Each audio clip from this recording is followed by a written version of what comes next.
And Marcus emphasizes repeatedly that humans are rational animals designed to serve each other within a universal ethical commonwealth, this term called koinonia. This is radically different from individualistic self improvement.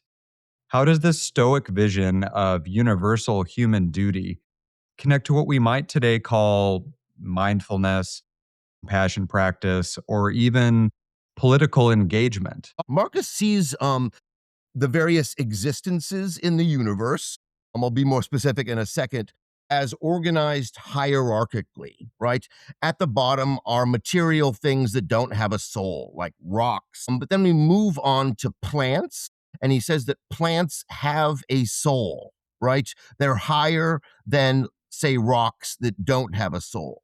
Above the plants in the hierarchy, we get animals, such as horses, for example, who have a soul and in addition feel drawn to herd together, to be around similar members of the same species, right? And then finally, we move on. Well, there's other higher post-human in the hierarchy, gods and other things, but humans are above the animals, and they, in addition to having a soul, they have a portion of divine intelligence called the logos, right? And so we are logika zoia. We are rational animals. We're higher than the animals in that we have this logos inside of us. In this hierarchy, Marcus says lower things are created to serve the higher things, right? And so we can talk about oats, for example, that serve horses, and then humans can eat that as oatmeal, right? Good.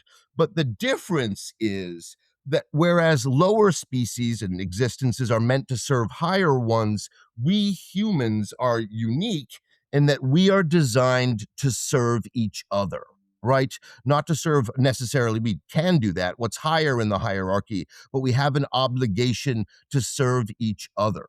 And there are two concepts related to that. You mentioned koinonia, which I translate as the human commonwealth. Marcus, as a Stoic, believes there is a republic, literal, and it's literal, republic to which every human being belongs.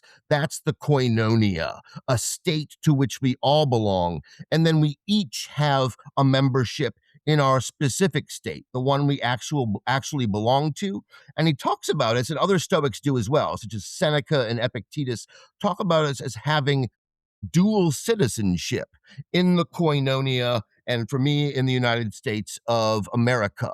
And the just deeds we do serve both our state and that koinonia, and they come together. Good. And so that brings us back around to, say, mindfulness and compassion practice.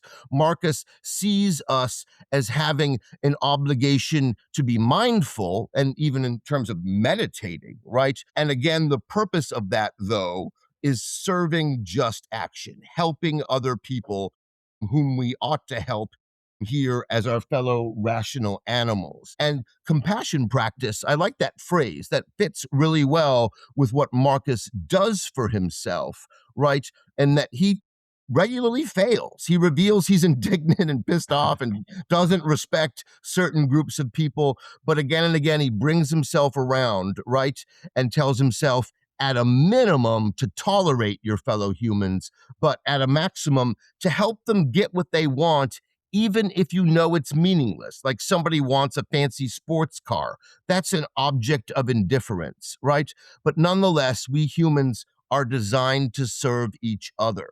And so the practice in compassion practice is particularly important. It's not just empathizing with one's fellow humans, which we're required to do, it's helping our fellow humans, which we are also required to do.